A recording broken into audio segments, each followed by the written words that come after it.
بسم الله الرحمن الرحيم. قال: وإذا كانت العين في يد الموهوب له ملكها بالهبة وإن لم يجدد فيها قبضا. کجی باب الهبه شروع ده. دلته راته یو مسله بیانوي چې هبه کې چونکې قبضه ضروري ده، نو که قبضه د مخکې نه موجوده وه بس هم کافي ده. مقصود قبضه ده، نو چې هغه مخکې نه موجوده ده هم صحیح ده، او که نه وه موجوده وبې. مثلا یو سړي د چا سره څه شی پروت و او مقه شی ورته هبه کو، بس صحیح ده، مخکې نه ورسره و بیا ورته هبه کو چې هلکه دغه شی ستا شو،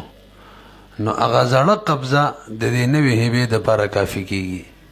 پوه شولې پې. البته که د یو سړي د چا سره څه شی مثلا امانت و او بیا یې پې ورخرڅولو، نو هغه زړه قبضه نه ده کافي، وا به تیلی واپس به ورله ورکي، هله به دا بیه ټیک شي او د بیې والا قبضه به هله صحیح شي. پوه نه شوې پې. تاسو لږ بر وګورئ، اصل کې قبضه په دوه قسمه ده. یو ته ویل کېږي قبضه مضمونه، هغه قبضه چې هغې کې زمان وي که هلاک شي. یو قبضه غیر مضمونه وي، د هغه قبضه ده چې هغې کې زمان نه وي که شی هلاک شي. زده شو. بیا مسله دا ده چې قوي قبضه دا ادنا قبضې له کافي کېږي، یو او یوه قبضه خپل مثل لرم کافي کېږي. نو قبضه مضمونه قوي ده، هغه قبضه مضمونې له هم کافي کېږي، مثل یې دی، او ادنا لم کافي کېږي چې قبضه مضمونه اول نه موجوده وي او بیا نوې قبضه غیر مضمونه وي، نو بس هغه زړه له کافي کېږي. او که چېرې زړه قبضه غیر مضمونه وي او نوې قبضه غیر مضمونه وي، خو بیا ټیک ده. خو که نوې قبضه مضمونه وي، نو بیا هغه زړه قبضه ورله کافي کېږي نه. پوه نه شولې پې. لږ تاسو متوجه شئ. د دې یوسف سره زما مال ودیعت پروت دی، دا قبضه غیر مضمونه ده او بیا ورته هبه کومه، بس دا صحیح ده لکه کتاب مسله. ولې غیر مضمونه د غیر مضمونې دپاره کافي کېږي، نوې قبضه دې نه، بس هغه زړه کافي ده. پوه شوې. دغه شان مضمونه هم د غیر مضمونې دپاره کافي کېږي. د یوسف ما نه څه شی غصب کړی دی، قبضه مضمونه ده او بیا ورته هبه کومه، هم صحیح ده، ځکه زړه قبضه لا مضمونه ده، قوي ده، نوې نه کافي کېږي. او غیر مضمونه او مضمونه لم کافي کېږي. د ما نه څه شی غصب کړی دی ورسره دی، مضمون دی که نه، او بیا پې ورخرڅومه، دا مضمون دی، دا هم کافي کېږي. البته غیر مضمونه قبضه مضمون له د سره څه شی امانت زما پروت دی او اوس یې بیا ورخرڅومه، نو هغه کومه قبضه وه هغه د نوې قبضې دپاره نه کافي کېږي، ځکه هغه زړه قبضه غیر مضمونه ده او نوې مضمونه پکار ده. اوس ته وګورئ. واذا كانت العين کله چې عین شی وي فی ید الموهوب له، مخکې نه موهوب له په لاس کې، ملکها موهوب له مالک جوړیږي په هبه باندې. وان لم یجدد فيه قبضا، اگر که په دې کې قبضه نه وي نه کې، ولې لأن العین فی قبضه، ځکه عین شی خو د په قبضه کې مخکې نه و. والقبض هو الشرط، اصل کې قبضه شرط هغه موجوده ده. بخلاف ما اذا باعه، مخکې نه ورسره امانت راته و بیا پې ورخرڅ کړي، دا خو قبضه اوله کې غیر مضمونه ده او نوې کومه غواړي مضمونه، نو هغه مضمونه قبضه چې ده هغې دپاره غیر مضمونه کافي کېږي نه. نو بخلاف ما اذا باع، مالک خرڅ کړي دغه شی منه په دغه مودع باندې مثلا، بیا نه ده صحیح، که نوې قبضه به ورکوي، اخلي به واپس به ورکوي. لأن القبضه فی البیع، ځکه قبضه په بیع کې مضمونه وي، فلا ینوب عنه، نه نایب نه جوړېږي د دې قبضې نه، قبضه د امانت. اما قبض الهبه، هر چې د هبې والا قبضه دا خو غیر مضمونه ده، نو فینوب عنه، نو قبضه د امانت د هغې نه نایبه جوړېدلی شي. واذا وهب الاب، لږ بر وګورئ، پلار دی خپل نابالغ بچی ته څه شی هبه کوي او د پلار په قبضه کې دی، نو بغیر د قبضې ورکولو نه ماشوم ته هبه تام شوه. ولې ماشوم دپاره قبضه اصل کې پلار کوي او د پلار په قبضه کې خو آلریډي ده، نو بس چې څنګه ویل ما زوی ته هبه کړله بس تام شول. وإذا وهب الأب کله چې بکی بلار لابن صغیر ماشوم زی ته هبتن هبه ملکه لابن نو مالکیږي زوی بلغد بنفس قد باندې وجه سره لانه ځکه دغه شی چې فی قبض الاب دی مخکنه نو فینوبو نو د بلار قبضه به وګرځيږي ان قبض الهبه د هبه ولا قبضینا پوه شوي به دغه شان د پلار مودعو دغه سره څه شی پلاری خو پلاری مودعو اصله مودعو او څه سامان خپل مودا سره خو او وقه سامان کوم چې مودا سره دی خپل نه بالغ زوی ته هبه کو بس تام شو بغیر د قبضینا تبه وی چې لګدل ته خود پلار قبضه نشته کنه وې د مودا قبضه داسې لکه د مودع اندسې شول لکه چې پلار قبضه دا او پلار قبضه خو بس کافی ده د زوی د قبضه د بار بس د مودا د پلار قبضه هم زوی د بار کافی شول کنه پوه نه شي به ما وګورئ ولا فرق بینما فرق مشنه ما بین د دې کې اذا کان فی یدی کې چې دا شی پلاست پلار کی او زوی ته هبه کی او فی یدی مودعه یا د پلار کم مودعی دغه په قبضه کی بس به هم کافی ده ولی لئن ید وزک ید د مودع چې کې ید دا بد شي لکه ید د پلاری او د پلار قبضه کافی نو مودع هم کافی شي بخلاف ما اذا کان مرهونا ها د پلاری چا سره څه شی رهنی خیره هغه شی د مرتهن په قبضه کې او زی خپل نابالغ بچی له ورکی نو دا نه کافی کیږي قبضه ضروری ده نه رسې به نو د مرتهن قبضه چی دا دراهن قبضه نه حسابيږي چې مونږ وایو بس ته سیده لکه چې پلار یې الریډي قبضه کړي پلار قبضه کې خو نه دی مرتهن په قبضه کې دی نو وادي تیله او به دي زیره ورکی او کزوی لکه نه ورکی صرف دې ته وایي لیخ زوی د پارم کافی شو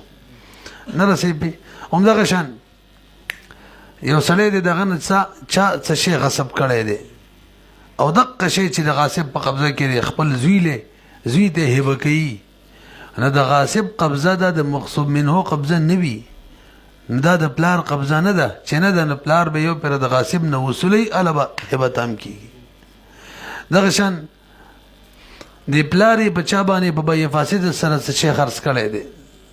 په زید باندې په بای فاسد مبيع خرڅ کړي دا او مبيع مشتری ته حواله کړي دا اگر چې بای فاسد کې ضروری چې مشتری مبيع واپس کی چاته بای تا اوس دغه بای چې د خپل زوی نابالغ بچی ته دغه مبيع هبه کوي کم چې د مشتری سره ده نو دا نه ده تام قبضه بتیلی د مشتری قبضه ده د بای قبضه نه وي بلکې بای فاسد کې مشتری مالک جوړیږي قبضه باندې وګورئ بخلاف ما اذا كان کله چې وی دا شی مرهون د مرهون وي او مغصوبا یا غصب وي او مبيعان بیان فاسده یا مبيع وي د بای فاسد په اعتبار سره بای فاسد کې مشتری په قبضه کې لانه فی يد غیر دی وخت کې دا قبضه ځکه نه د کافی چې دا د په قبضه کې نه دنو لانه دا قبضه چې دا فی يد غیر دا بلاس د غیر د اب کې دا ولنی دوه دی مرهون او مغصوب اگر چې مالک اب دی خدای چې ملک ید نشتا او فی ملک غیری یا خو باقاعده ملک هم د بل دا شرعی فاسده بای فاسده کې دی الته مشتری مالک جوړ شوی وصدقه فی مثل وصدقه فی هذا مثل الهبه الک صدقه بدی کې د هبه شان د څنګه لګ بر وګوري یو پلار خپل نابالغ بچی ته څه شی صدقه کوي بس نفس صدقه سره کار وشو اگر چې قبضه ضروری صدقه کې د هبه بشان خود پلار قبضه د نابالغ بچی قبضه بس کافی ده دغه شان د دې سړي د چا سره ودیه پرته ده او هغه خپل زوی ته صدقه کړلو دغه ودیه صدقه کړه بس کار وشو د مودا قبضه د مودع وی نګوي چې د پلار قبضه ده ها شی د دې سړي نه چا غصب کړي د غاصب بلاس کړي یا چا سره رهنی خېده شی مرهون دی مرتهن په قبضه کې اې دا شی بچا باندې بیا فاسد خرڅ کړي او مشتری به قبضه کړي دا وسی زوی ته صدقه کوي نه بالغ زوی ته داغو قبضی ندی کافی پلار به ته قبضه کوي البا صدقه تام کیږي ورسېدو به وکذا اذا وهبت له امه وهو في عيالها ولب ميت ولا وصي له لکبر وګوره یو ماشوم دی یتیم نابالغه پلاری مړ دی د پلار وسی هم نشته دی یعنی د مور په عیال کې دی پرورش کې دی ا د مور وته څه هبه کول غواړي نو د مور قبضه دا د دې بچي قبضه ده، بس چې څنګه وته هبه کړو اگر چې قبضه نه ورکړي کار وشو. وای شوي پی همدغه شان که یو اجنبي دی ماشوم ته څه شی هبه کول او پلار یې قبضه کړل، نو پلار قبضه د ماشوم قبضه حسابيږي، بس هم کار وشو. وته وګورئ وکذا اذا وهبت وهبت چې یو شی هبه شي و اذا وهبت چې هبه کی له ماشوم ته ام موري وهو حال دا چې د ماشوم فی عیالی دا په برورش د مور کې خرچه به مور کوي، ولب میت پلار مړوي ولا وصی له د پلار وصی هم نوي، ځکه که پلار ژوندی نو به د مور قبضه له اعتبار نشته، یا د پلار وصی به د مور غیر نشته رس راځي. وکذلک کل من یعوله هر هغه څوک چې هغه بوج د ماشوم برداشت کوي دغه تربیت کوي، بس هغه چې ماشوم ته څه شی وکولو کنه په نفس هبه کار کیږي. وان وهب له اجنبي دا من ویلوا که ماشوم ته څوک اجنبي ته شی هبه کی هبتن هبه وته کی تمت بقبض لب پلار قبضه کی بس کافی ده، پلار قبضه د ماشوم ده، لانه ذک پلار چې یملک علیه الدائره پلار هغه کار کولی شي ماشوم د باره چې هغه کې د ماشوم نفع او ضرر دواړو احتمال وي کولی شي، او وس هبه قبل ول کی خو تشه نفع نه په دې قولا کولی شي د ماشوم د باره هغه کار چې ماشوم په کې نفع او ضرر وي، لکه د ماشوم مال خرڅول یا خصل کې دواړه دا پلار کولی شي، مالی تصرف کولی شي. نو کوم کار کې چې تش نفع ماشوم ته په طریقې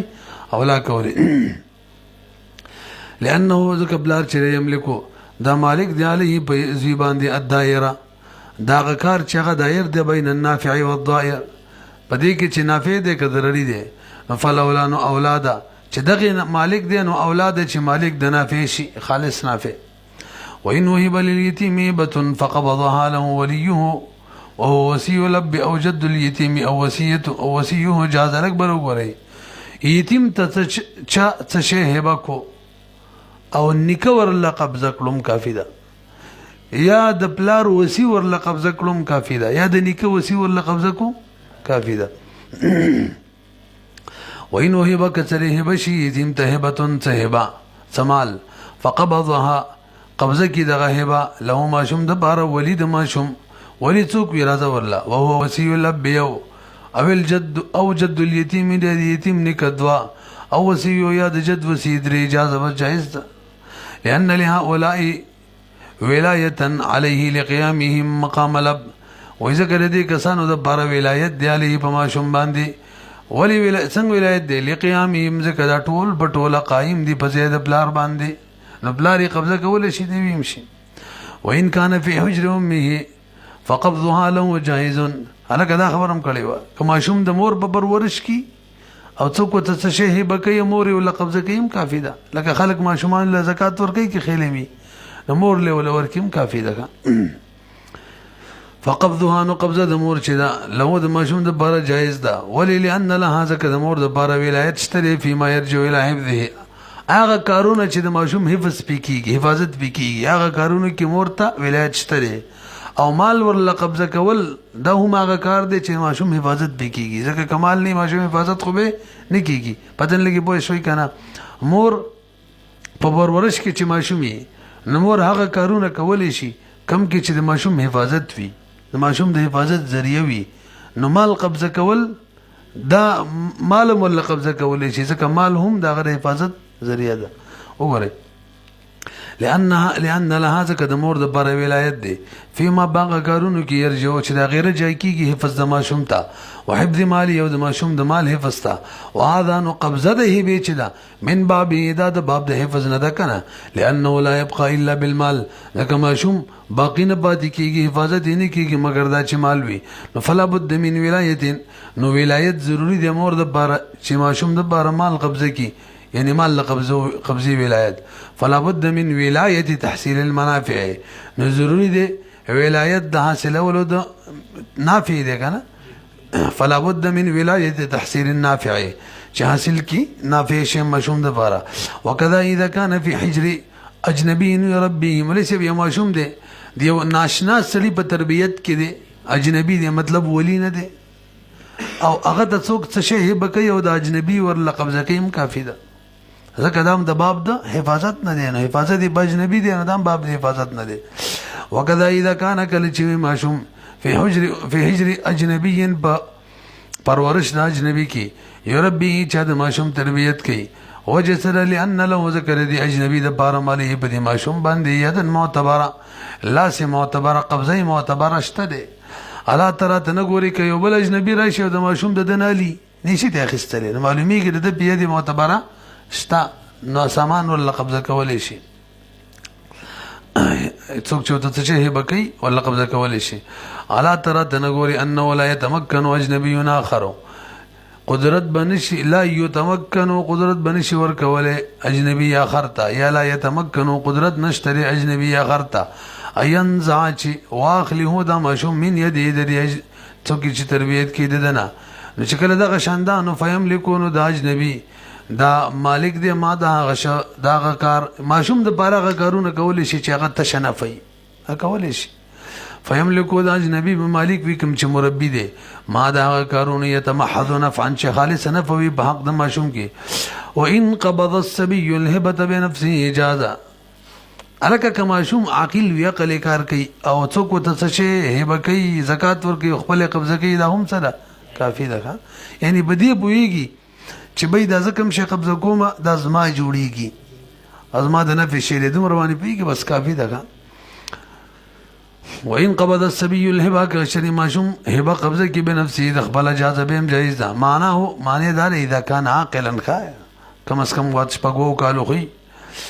لانه ذکر دی وکړه دا قبضه چې دا نافع ده په حق د ماشوم کې او ماشوم هغه کارونه کول شي چې هغه کې نفع اصل کې کتاب الحجر مساله ده کم کار نشي کولای کم کولای شي کم قول نشي کولای نو ماشوم باندې قولی اصل کې هجرونه بندیزونه بي طلاق ورکې نشي ورکولای کې خیر می دغه شان خپل مال کې څه تصرف کوي چې هغه ضرري نشي کولای دا خو صرف نفع والي دا کولای شي ځکه قبضه د هبه د نافع د حق د ماشوم کې وهو او ماشوم من اهله هغه اهل دې چې نافع شي قبضه کې تصرف کوي. وفي موهبه للصغيره يجوز قبض زوجها لها بعد الزفاف لك وګورئ یو ماشوم ده نابالغه او وادي کړله باقاعده رخصتي وکړله نو په دغه صورت کې د خاوند د ماشومې پر ارڅ قبضه کولای شي اگر چې پلار حاضر وي به هم قبضه کولای شي ځکه پلار هغه ته ټول امور د ماشومې سپارلې دي بغي کې دام د چچا څه قبضه هبه کول ورته تی ولا قبضه کوا پوه شوي کنه به کنه رسي. وفيما باغ صورت کې وهبه للصغيره چې هبه وشي ماشومې ته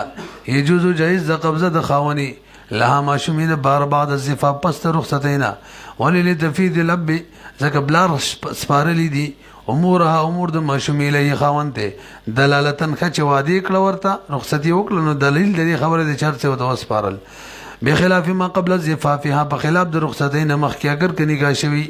هغه وخت خاوند ولا قبضه کوله نشي ځکه امور داغي خاوند د سپارلیلا ويملكه ابل وورا کله پلاری حاضری کنه د مين ویلو او ماشوم او زفاف شوی او خاوند د ماشومې لپاره څه قبضه کوي مسیده ځکه بلار غو وکیل جوړ کړی دی یو قسم کا ويملكه دا خاوند مالک دی چې قبضه وکي ماشومې لپاره ما حضرت لب سره دی نه چې ماشومې بلار لا حاضری ژوندې اوس مور دا هغه د ماشوم د لپاره څه قبضه کوي او بلار حاضر دی نشي پلار به کوي به دا غو ولایت خو ضرورتانو چې پلار موجود دی به ضرورت نشته بخلاف الام چې دا وکل من هرغه څوک سره امور نه یادوما چې ماشوم د چا په عیال کی کنه پرورش کی تربیت کی خرچه پی کوي لکه بلار موجود وی کنه نو هبه ول بلار قبضه کوي هغه ورلا نکه بلار مړ دی یو یا بلار لري دی او کاغه ته انتظار کو د غشې د لاس وځي د غیبوبت منقطعه وي نه دې صورت کې بس مورم قبضه کولې شي ورلاو اجنبي مشي وسوکراله ماشوم لڅور کوي بلاري مثلا لری تلې دي نو کوس مونږ انتظار کوو نو سړی څوک چې ماشوم لڅور کوي د زیرانه دا منفعت فوت کی بس به مور یا د غنور کسان دي دی ورلا قبضه کولې شي چې تربيت کې چو بخلاف الام وكل من هورغه څوک یولها چې د ماشوم بوج برداشت کوي غیرها د مور نه غیر حيث لا یملکونها هغه مالک نه دي چې دا هبه قبول کی الا بعد موت الاب ها قبلار مړي به او غیبته یا بلار غایب وي غیبتا منقطعه پداسي غیبوبت باندې چې منقطع وي د غیبوبت منقطع کتاب النکاح کې موږ تعریفونه کړی او راجح تعریف پیدا وخت چې ما ویلو دومره لري د کوم دغه انتظار کو دراتلو د منفعت د ماشوم فوت کیږي وګورئ په صحیح صحیح دا ده اگر چې د شیخ الاسلام خواهرزاده دغه لیکل کنه څو شي ته به 12 شیخ الاسلام خواهرزاده دغه بنظمانی مړه قبلار موجود ویم د چا په عیال کې مطلب د مور پرورش کې د مور ول قبضه کې به هم ټیک دی پلار دی موجودي کومه لأن تصرف هؤلاء تصرف دغه کسانو د مور او کل من يعولها دا ضرورت د وجنه دی لا بتفید الپلار او تسپارل خو نه دی او مع حضور یو چکل پلار حاضر وي نو به ضرورت نشته قال قدری مولا فرمای واذا وهب اثنان من واحد دارا جازا لکبر وګورئ دو کسان دی شریک باندې کور دی او یو کس ته هبه کوي جایز ده نه رسېږي واذا وهب کله چې هبه کوي دو کسان من واحد یو کس دارن شریک کور جایز ده ولی تبه چاله کدل ته خوشیو د وشیو نشته په یو ځلې وته ور کوي کنان اصل کې مونږ ویلي قبضه په وخت کې شیو منه ده کم په څټم کې نو قبضه چلانه وکړي د دې ډول شریک کور شیو پکې و خو قبضه چې ورکول کنه دغه وخت خو صرف دل ورکړل نو صرف دا مالک دی شیو پکې نشته دی وجنه فقاو دام لیکلي یو مشترک شی څوک چاته هبه کوي لکه دا پرون ویلی مو نو شیو پکې ټیک نه دی کنه خو که قبضه نه مخکې شیو ختم کړه ورکول به صحیح وبرونه مسله کړي و او که غیر مشترک شی دی څوک چاته هبه کوي خو چې د قبضه ټیم راشي هغه کې شیو راغلی به هبه ټیک نه قبضه وخت له اعتبار دی واذا وهب اثنان کله چې هبه کې دوه کسان یو کس دار جازا لانه ما ذکر دوله چې سلمها دادار ورته وسپر جمله بيوزل وهو او موهوب له چې قد قبضها اغم قبضه کړ دادار بيوزل فلا شيو بکنشت قبضه پټیم کې وان وهبها واحد من الاثنين لا يجوز عند ابي حنيفه رحمه الله وقال يسحبر وګورئ الکه یو کس خپل کور دو کسانو ته هبه کوي خالد او یوسف دواړو ته هبه دا وسن امام سے ویدانه دسي او صاحبین وی سیدا واذا وهبها کچری دغه کور هبه کی یو کس من سنید وکسانو تعالی يجوز عند ابي حنيفه رحمه الله وقال صاحبين ويصح سيدا چا د صاحبين قول فتوا ورکړی دنن سبا لان هذه هبه الجمله منهما صاحبين واذا خو یو کس دوته چ ور کوي نه دا خو په یو ځل ور کوي قبضه په وخت کې شو نشته دی بس چې قبضه ور کوي ځان لده دی واهب شه دی ور کوي نو نه رسې په بس دا جایز دی وای تملیک چې د لنډه دا یو دی دا واهب را پاتېږي او تملیک کوي دا دواړه موهوب له مالک جوړي نو تملیک یو دی که دوه شو یو دی ښه لان هذه هبه الجمله واذا هبه مجموعه منهما دواړو ته تملیک واحد ځکه تملیک پکې یو دی واهب یو تملیک کوي شعورانه لا فلا تحقق شعورانه لا دې مثال دا دی لکه راهن کې بتا سویلی شفا کې چې وسله یو راهن دوه کسانو به قرضونه دی یو شی دواړو ته پراهن کې ور کوي صحیح ده کنه دی دا صحیح ده یو سړی راهن دی د دوه کسانو به قرضونه دی یو شی روالی او دواړو ته راهن کې ور کې دواړه مرتهنین حسابيږي دا صحیح ده کما اداره نه لکه چرهن کی دی من رجلین دو کسانو سره دارندار ولو ان هذه هبه النصف امام سے وی جی وی دا ټیک نه ده دو دلایل بیانې ولی وی دا اصل کی هبه د نسب دی یو تم نسب ور کوي بل ته نسب ور کوي ګوره دواق د کوي یو تنیم نه یو ته چنیم ورکو نیم نه ور کوي دغم ټیک نشو ولی شی یو شی د قابل تقسیم دی نیم ور کوي او نیم لا نه ور کوي دا رسې به چې د بقین د بل تور کوي هم ټیک نه ده ځکه چې هغه بقین اولنې نیم چې هغه کې خو هبه نه ټیک شوی خو لا ده په نه شي په ورځ ما کور دی کنه زه دواړو د شریک ور کومه نو مثلا د یوسف په کې بل فرض را مخ کې کوي نو ګویا هر یو را مخکې کولی شو ځکه دواړه په یو ځل ورکوي د یو له چې هبه ورکوي نو نیمه ورته ورکوي نیمه خپله ده نو شریک شي کې نیمه حصه چاله ورکول تقسیم نه مخکې رسوي بیا چې د بل له ورکوي نو هغه د دویمه حصه نو هغه ول حصه خو د ملک نه وتې نه ده نو بیا مشترک شی نیم پکې ورکوي او یا داسې ووایه چې دا شی چې کله دواړو له ورکوي نیم یو له ورکوي او نیم بل له نو کوم اولني له چې نیم ورکوي ورسره پکې بل شریکوي شایع شو که دویم له کوم نیم ورکوي اول ورسره شریکوي نو څه شوله شایع شو ټیک نه شو که ګورئ امام صاحب دلیل دا دی وله ان هذه هبه النصف دا هبه خود نیم ده من كل واحد منهما هر واحد نیم نیم هبه کولی ولهذا وردا بیل بلا قد ده دغه وجدا ده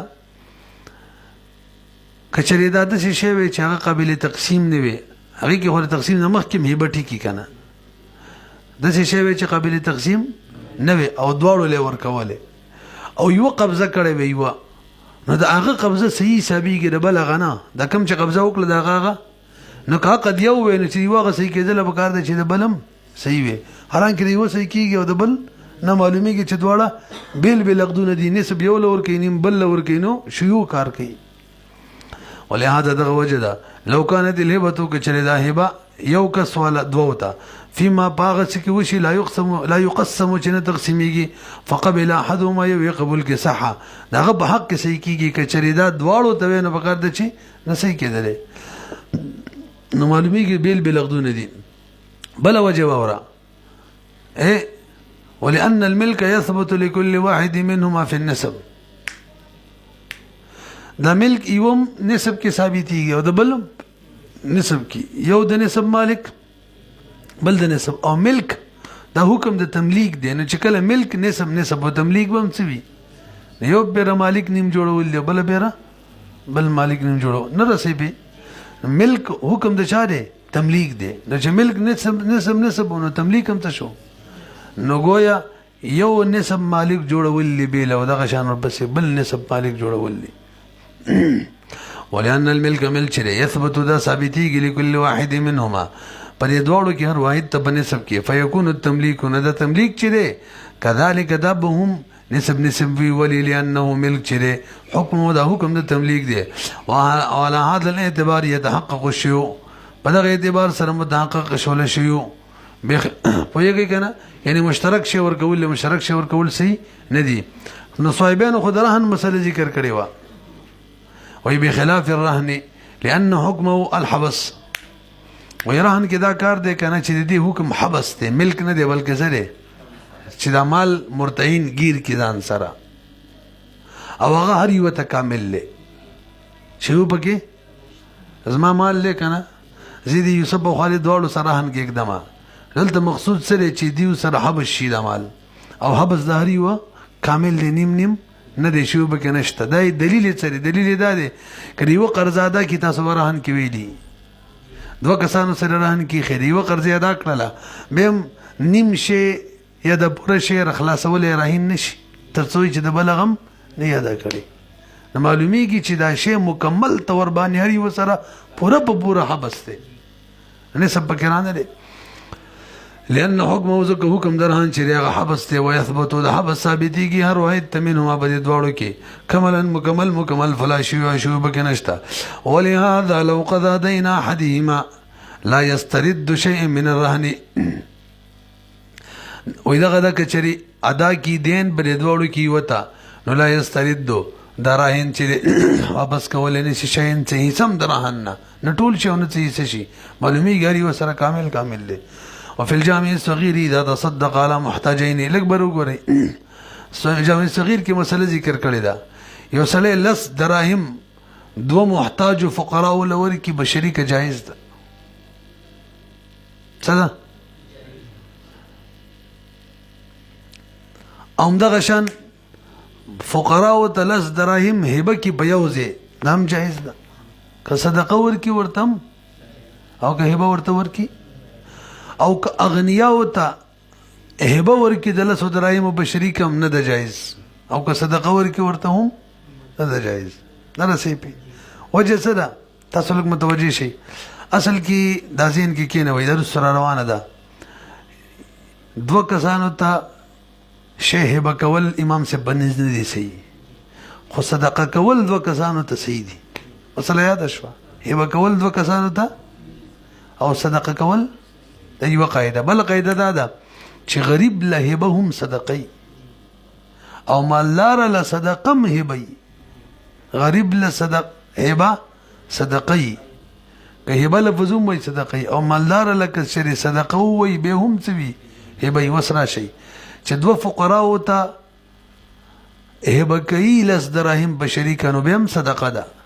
او که صدقه کوي بیا صدقه ده. او صدقه کې شیوع چې ده یعنی یو کس دوه کسانو ته ورکوي دا منع نه ده. پوه نه شئ پې. او که مالدار ته 10 دراهم په شریکه ورکوي که صدقه کوي هبه ده، او که هبه کوي هبه ده. او هبه کې دا جایز نه ده چې یو کس دی دوه کسان به یو ځل مالک جوړ کړي. وخت تیر شو که نه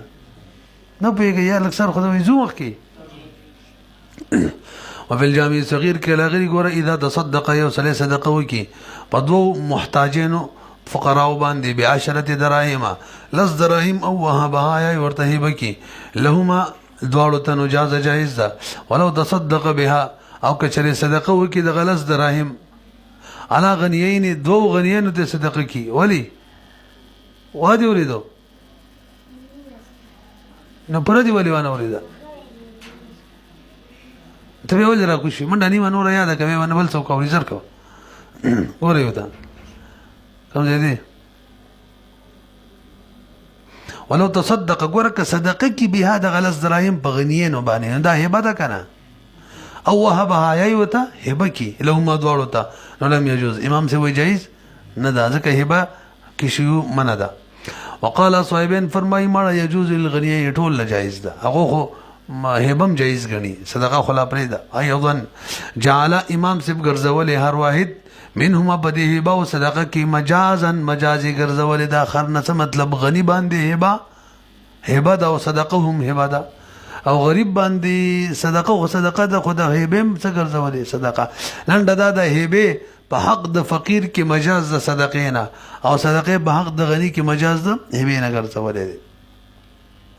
والصلاحيه ثابته الکه دا کې دې چې هبه مجاز د صدقې نه صدقه مجاز د هبه نشي او صلاحیت وي ثابت ده. څنګه ثابت ده؟ لأن كل واحد منهما ذکر واحد په صدقې او هبه کې کو ګوري او شان دي څه دي کل تملیک بغیر بدل دي کې تملیک دی بغیر څه عوض. پوه شئ په مخکې راځي. وفرق بين الهبه والصدقه في الحكم او فرق کړي په مابین د هبه کې او صدقه کې په حکم په اعتبار سره کې فرق کړي دی. فل جامع بجامع صغیر کې فرق کړي کنه څه مطلب فقیر ته جایز کړل ځکه هغه بهر حال صدقه وا غنی ته ناجایز کړل غنیا وته دوا غنیا وته ځکه چې هغه هبه وا دا فرق کې بیان کو کنه مخکې راځه. او فل اصل او په مبسوط کې سوا الته برابر واله کړي څه مطلب د سی ویلې دی غنی ته دوه اغنیا او 3 دراهم صدقه کول هبه کول لا جایز نه دي او فقرا وته به ورپسې ویلې دي او صدقم دغه شان ده. څه مطلب چې صدقم نه ده صحیح پیږي به څه وایي وفي الاصل سوا برابر والے کړي فقال دسی ویلی وكذلك الصدقه دغه شان صدقه ده لا يجوز الصدقه على رجلين عنده صدقه دو کسانو ته جایزه نه دانو که خیلم وی صدقه دلته جایز کړي او جامع صغیر کې فقراو د پر جایز وکنه چې یو کس صدقه کوي دو کسانو ته او هبه نه جایز کړي دلته مقصود کې دواړه څه کړي دي ناجایز کړي دي. امام صاحب بل لا يجوز ویلی وجه سره لأن هغه څنګه چې هبه کې دو کسانو ته څه هبه کې شیوع د منه ده نو صدقه کې پکار ده چې څه وي منوي. لأن شیوع چې د مانع ده په فصلینو کې لتوقفهما وجه دار چې صدقه او هبه دواړه موقوف دي په قبضه باندې نو قبضه په وخت کې شیوع منه ده چې هبه کړه نو صدقه کې ده. وجه الفرق على هذه الروايه البته جامع صغیر پر روایت کې فرق کړی دی. کمالدار له ور کوي هبه او که صدقه نه وټیک دوه مالدارانو لا او که دوه فقراو له ور کوي صحیح و وجه سره تکبر وګورئ فقیر دو فقراو له 10 درهم ور کوي نو دا اصل کې اول الله له ور کوي جل جلاله نه رسي په تاسو هبه او صدقې منځ کې فرق مو پیژنئ. صدقه او هبه کې څه فرق دی؟ نه هبه کې مقصود د رضا د بندۍ بیا ورپسې رضا د الله وي،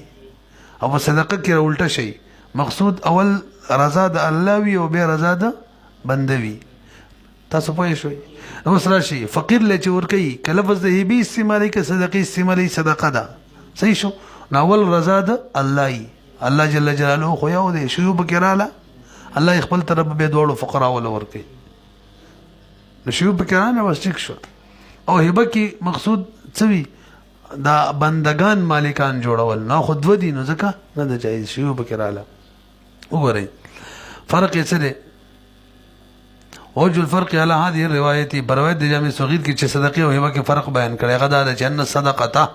يراد بها وجه الله، د الله رضا پکې مقصود وي، وهو واحد غيود جل جلاله، والهبه چې دا يراد بها وجه الغني وهما اثنان نرسي په. وقيل هذا والسيچوي جامع صغیر خبره سیده، نو به مقصود کې رسي ویلي دي چې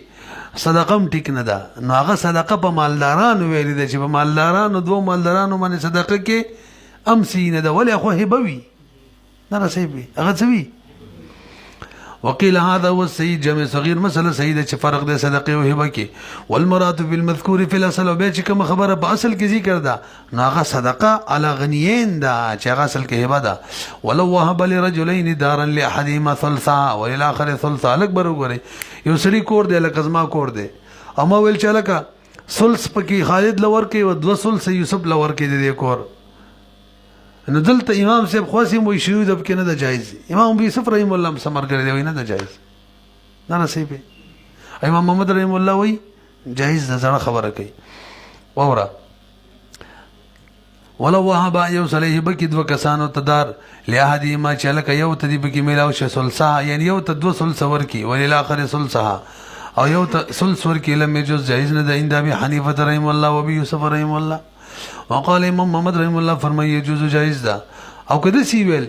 چې نیم خالد تور کوما او نیم یوسف تور کو نیم یاد کې باقاعده به امام ابو یوسف رحم الله روایت داري چې به هم نه ده صحیح. امخ کې مسله چې تیر شول چې امام صاحب یو طرف ته صاحبین بل طرف ته وغه دا چې نیم پکې یاد نه کی، دا ازما کور د خالد او یوسف دواړو شو، هغه کې امام صاحب نه ته جایز او صاحبین ویل جایز ده. وستسی وای چې دوه ثلث یوسف ته تقسیم کوي، ګوره یو خالد ته نسب یوسف ته نسب خالد ته پوهیږئ په اوس وګورئ. ولو قال لاحدهما نصفها، یو د بار نصف دی وللاخر نصفها، نو بدی کی نصف والے کی دی ان ابي يوسف رحم الله فيه روایتان، امام يوسف رحم الله بدی کی دو روایت دي، ثلثان او ثلث کی فقط یو دی امام سے پشان بدی کی لا دو دی. نو فابو حنیفه رحم الله مر على اصل بخبلا سلمانی تل دی چې شیو د بکنه د جایز، وکذا محمد امام محمد رحم الله بخبلا سلمانی تل دی غوي جایز ده. والفرق لابي يوسف، امام يوسف رحم الله فرق کوي اغل ته جایز غنله چې بس ټول دواړو لور کی، او کده سی وای دو ثلث دی یو ثلث بل نسب دی او نسب بل دی کې وینه ده جایز. وجه سره نو اورا ان بالتنسيس على الابعاد، کله چې دې سړي نص کو چې باز دله نص وکړو کنه، نو ظاهر شول چې قصد ده ثبوت د مل په باز کې چې باز کې یو کس مالک کوي باز کې بل مالک کوي، نو بس دا خوشیو شوله نه ظاهر شوله چې ان قصد او قصد واهب چې ثبوت د مل په باز کې فتحقق شیوب کې مداققه شوله. ولهذا لا يجوز، دغه وجه د رهن کې د څه نه جایز، دا جایز ده چې لکه د یو شی دوړو سپرهن کې شو، دا نه د جایز چې نیم یو سره شو نیم بل سره، دغه وجه د چې نه د جایز اذا رهن من رجلین، کچې رهن کې د دوه کسانو ته ونص او بینسو کې په ابعاد باندې نه ده صحیح. او کوم روایت کې چې وایي جایز ده کا تبعیض مو کې نسب توی چې وکي نو به شرابانی حمله